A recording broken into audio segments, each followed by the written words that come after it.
서울 도심 한복판에 20년간 묻혀있던 그곳에 비밀이 새어나오기 시작한 건 한 형사의 집념으로부터였습니다.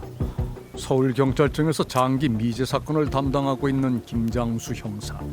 이 사건을 이제 언론을 통해서 봤어요. 1005회, 1010회, 1198회 그걸 연속으로 계속 봤어요. 다운받아가지고 어떻게 그렇게 사람을 살해하고 쉽게 버릴까? 그럼 이 사건을 내가 한번 해결해 봐야겠다. 늘 이렇게 생각을 하고 있던 차에 미제 팀장 자리가 갑자기 비는 거예요. 2021년 2월 그가 미제 사건 전담팀에 지원한 건 방송을 통해 알게 된 한 미제 사건 때문이었습니다. 이야기는 2005년 6월 7일 양천구 신정동의 한 주택가에서 환경미화원이 충격적인 광경을 목격했던 그날부터 시작됩니다. 생각하면 아찔해. 오전 9시경 여느 때처럼 무단투기된 쓰레기를 수거하던 중 심상치 않은 것을 보게 됐다는 환경미화원. 손이 나와 있었고 꼬여놓고 하얘. 매니에 켜도 칠해 있었고 그리고 배 있는데 하얗고. 주택가 쓰레기장에 버려져 있던 의문의 쌀포. 그 안에서 발견된 건 놀랍게도 마네킹이 아니라 여성의 시신이었습니다. 후검 결과 사인은 경부 압박 질식사였지만 피해자의 몸 곳곳에는 이상한 점이 많았습니다. 물린 흔적 같은 거, 가슴에 그런 흔적이 좀 있었어요. 생리대가 다른 종류가 2개가 들어가 있었고 휴지도 똘똘 말아가지고 집어넣었고 범인이 남긴 단서는 전혀.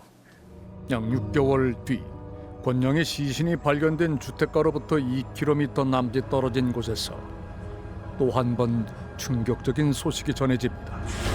돗자리와 대형 비닐봉지에 겹겹이 포장이 된 채 버려진 또 한 구의 시신이었습니다. 나일론 끈과 녹끈, 전기선까지 3종류의 끈으로 수차례 매듭을 묶어 유기된 시신. 후검 결과 이 씨는 앞서 발견된 권영의 사인과 동일한 경부 압박 질식사로 사망했는데 그뿐만이 아니었습니다.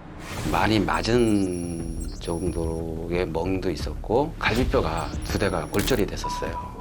누군가에게 심하게 폭행을 당한 흔적도 발견된 겁니다. 피해자는 신정동 주택가에 살던 40대 주부 이 씨. 20년 전 서울 신정동에서 신정동 연쇄살인 사건의 진범이 20년 만에 밝혀졌습니다.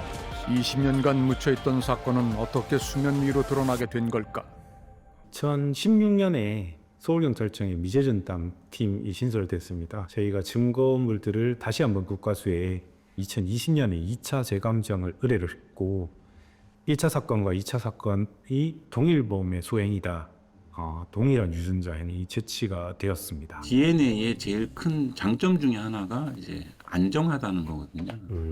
보관만 잘 되면 상당히 오래 시간이 지나도 우리가 분석을 다 성공적으로 할 수 있다. 화성 사건 같은 경우는 이 사람 DNA는 DB에 저장돼 있기 때문에 바로 이렇게 특정할 수 있었지만은 이번 유형 같은 경우는 DNA 나왔지만은 이게 누구 거를 찾는 게 가장 이제 관건이었잖아요. 수사 대상자는 모두 23만 명, 확률은 23만 분의 1. 그야말로 사막에서 바늘 찾기였습니다. 1514명까지 대조를 했습니다. 총 한 4년 이상 걸렸지요. 그만큼 하는데. 그런데 경기도의 어느 병원에서 보관 중이던 한 용의자의 검체를 확보하게 된 경찰. 서울경찰청 광역수사단 형사기동대는 DNA가 현장 증거물과 일치함에 따라 동일 수법 전과자이면서 범행 당시 신정동 Y빌딩 관리인으로 근무한 사실 등을 근거로 유력 용의자 A씨를 특정하게 되었습니다. 범인의 정체는 두 피해자의 행적이 마지막으로 확인되었던 신정역 인근에서 불과 500m 반경의 한 빌딩에서 근무하던 건물 관리 장 씨로 밝혀졌습니다. 사건 발생 20년 만이었습니다. 19년 전에 그 사건이 수면 위로 드러난 건 양천경찰서의 서고에서였습니다. 이제 양천경찰서에서 2006년에 발생한 사건을 저희가 파악을 하게 됐는데 이제 어떤 빌딩 관리원이 피해 여성 상대로 성범죄를 하려다가 현행범으로 체포된 사건의 기록 일부를 발견하게 됐습니다. 우연히 발견된 서류 2장이 막혀있던 수사의 흐름을 단숨에 바꿔놨다고 합니다. 휴일날 주간 시간대 여성 3대 범행, 그리고 선거운제라는 걸 키워드로 봤을 때는 연관성이 있을 수 있겠다. 지리적으로도 양천구 신정동 일대였기 때문에 사건의 실체가 뭔지, 어떤 형태로 범행이 이루어졌는지 확인할 필요가 있다고 생각했습니다. 경찰에 그날의 일을 진술한 후에도 자신이 신정동 연쇄살인 사건과 관련이 있다는 사실을 몰랐다는 은진 씨. 전혀 생각을 정말 못했죠. 금요일날 보도가 났을 때 제 얘기인 것 같더라고요, 말이. 제가 정말 죽다 살았구나를 생각하면서 살고 있었는데 정말 죽을 뻔했구나 라고 생각이 들면서 조금 아직은 쌀쌀한 날씨에 외투를 여미고 이른 오후 집을 나섰다는 20대의 은진 씨. 휴일에도 일부 문을 여는 병원이 있다는 얘기를 듣고 진료를 받기 위해 한 건물을 방문했다고 합니다. 예상과는 달리 병원 문은 닫혀 있었고 불 꺼진 복도에는 인기척조차 없어 결국 다시 엘리베이터를 타고 1층으로 내려가려 했다는 은진 씨. 잠시 후 중간에 엘리베이터가 멈추고 한 남자가 걸어 들어왔다고 합니다. 사람이 중간에 타서 엘리베이터 지하 2층을 누르면서 1층에는 지금 문이 다 닫혔어요. 2층으로 돌아가셔야 돼요. 라고 해서 네, 알겠습니다. 그래서 속으로는 되게 친절하게 이렇게 말을 해주네. 감사하네. 키는 컸던 것 같고 흠체나 뭐 이런 거는 그냥 호리호리? 지하 2층에 다다라 문이 열렸을 때 그녀는 이곳이 잘못된 길임을 직감했다고 합니다. 엘리베이터에 내려서 이제 옆을 딱 봤을 때 굉장히 껌껌하고 뭔가 공간이 있기는 한데 어둡고 술집 같은 걸 하다가 폐업한 것처럼 뭐 테이블, 소파 이런 게 있어서 여기는 아닌 것 같아요. 저 1층으로 그냥 돌아갈래요? 라고 말을 할 때에 칼을 들었거든요. 그 순간 칼을 꺼내며 돌변한 건물 관리. 너무 놀래서 이제 현금이랑 돈 이제 지갑으로 드릴 거 다 드릴게요 라고 말을 했는데 내가 지금 돈 때문에 이러는 것 같아? 라고 표정을 완전 무섭게 하는 거를 보고 이 사람은 성폭행이 목적이구나. 엘리베이터의 문이 닫히자 칠흑 같은 어둠과 함께 은진 씨를 덮쳐온 장 씨.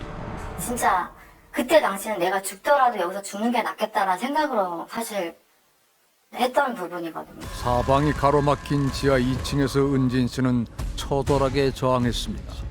그녀의 격렬한 몸부림에 장 씨가 넘어질 듯 휘청이던 틈을 타 잽싸게 계단을 올라가 유리문을 향해 달렸다고 합니다. 유리 현관문이 있는 문에 제가 매달려서 살려주세요, 살려주세요 엄청 소리를 질렀어요. 은진 씨의 비명에 다행히 행인들이 하나둘 몰려들었고 잠겨있던 유리문이 어느 순간 툭 하고 열렸다고 합니다.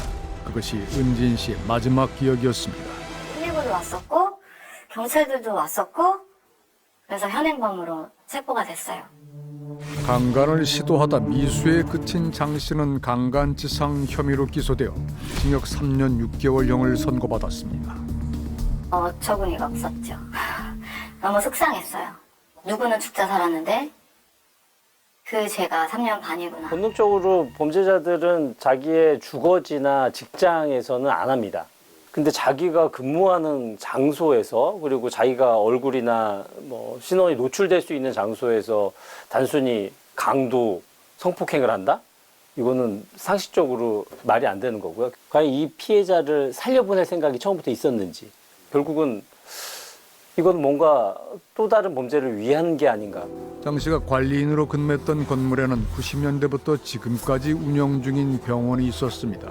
권양뿐만이 아니라 2차 사건 피해자 이 씨 역시 이곳에서 진료를 받은 기록이 있었던 겁니다. 그렇기 때문에 이겨내는데 그때는 24시간 하니까 그때는 그렇게 건물에 혼자 있으니까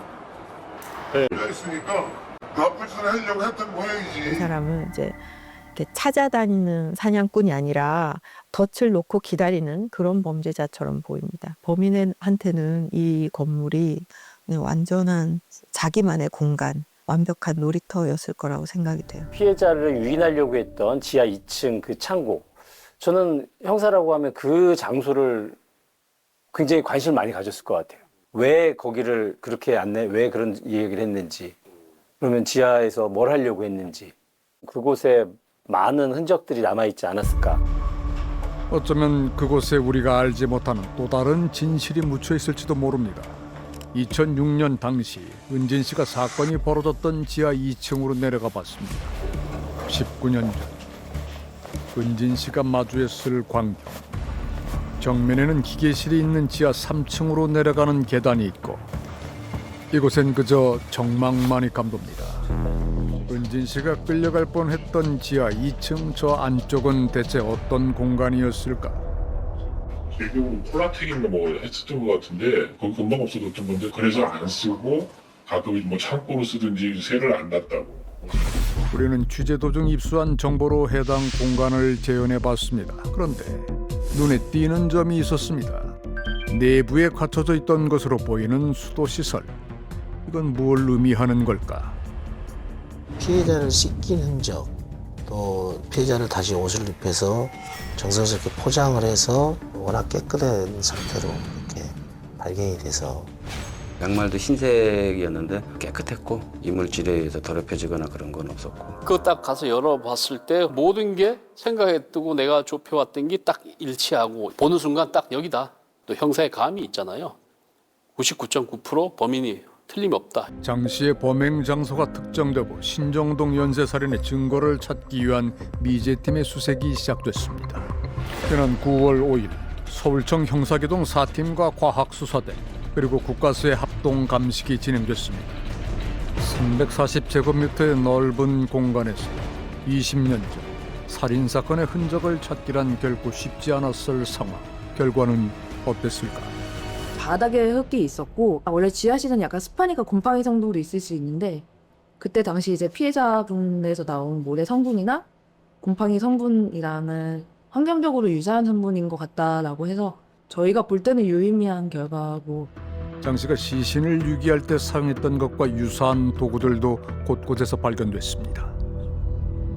그 꼬임이 좀 비슷하거나 그다음에 색깔이 비슷한 노끈이 저희가 찾았었어요. 좀 잘린 일부분이 남아있어서 그거를 의뢰했었는데 동일하다고 말할 수는 없으나 같은 성분으로 만들어진 제작된 노끈이라고 결과를 받았습니다. 두 사건 모두 다 유기 추정 시간은 야간 시간대고 첫 번째 사건 같은 경우는 인근에 경비원으로 또 근무를 했었기 때문에 그 지역 지리강을 잘 알고 있었기 때문에 그쪽에 유기했을 것 같고 조사한 결과 혼자 타고 다니는 승용차가 있다는 사실을 확인하게 됐고 이 승용차를 통해서 시신을 유기했을 거다. 장 씨는 신정동의 한 아파트에서도 경비원으로 근무한 적이 있어 동네 지리를 잘 알고 있었다고 합니다. 권양의 시신을 유기한 장소도 자신이 근무했던 아파트 근처였습니다. 시신의 유기 방식이나 시신 처리 방식은 이제 심리학적으로 세 가지가 있거든요. 도구냐, 아니면 물체냐, 아니면 사람으로 보느냐. 그랬을 때 그냥 쓰레기를 버리듯이 버린 걸로 봐서는 다음 범죄가 일어날 가능성이 굉장히 높다라고 볼 수가 있거든요. 성범죄 전력은 이거 이외에도 오래전이긴 한데 있었고 범행 이후에 새로운 성범죄 전력은 확인되지는 않았었습니다. 범죄 현장은 이제 더 이상 그 사람의 어떤 의신처가 아니기 때문에 현행범이 체포돼서 실형을 사는 게 이 범인을 특정할 수 없는 아주 중요한 시기였던 것 같아요. 그 현행범 검거된 게 그 인간에게는 아주 운이 좋았던 거죠. 영원히 캄캄한 어둠에 묻힐 뻔했던 미제 사건을 해결했지만은 뿌듯한 만큼 씁쓸함도 남습니다. 자녀를 잃고 아내를 잃었던 유족분들이 법정에 세울 수 없다라는 부분이 참 많이 아쉽습니다. 2009년 출소 후 2015년 7월에 사망한 장 씨. 그의 마지막 모습은 어땠을까? 11년도에 아마 암진단 받으신 것 같아요. 이미 중증 환자였어요. 15년도에 저희가 왔을 때는. 이번 7월 1일 날 하신 게 맞아요. 1일 날 했고 4일 날 사망했고요. 손쓸 수도 없는 상태. 그렇겠죠. 뭐 저희는 암 수술을 안 하니까. 해외 환자로 식사 못해서 왔는데 그러니까 거의 이제 다 되신 거죠. 뭐. 더 빨리 밝혀져서 그 형을 더 살았어야 된다는 생각이 들고요. 그 뭐죠? 공소권 없음? 뭐 그걸로 인해서 뭐 밝혀질 수 없다. 장 땡땡으로만 알고 있어야 된다. 근데 그럴 필요가 정말 있는 건가 싶기도 하고요. 죗값을 치르지 않고 떠난 장 씨를 우리는 어떻게 받아들여야 할까?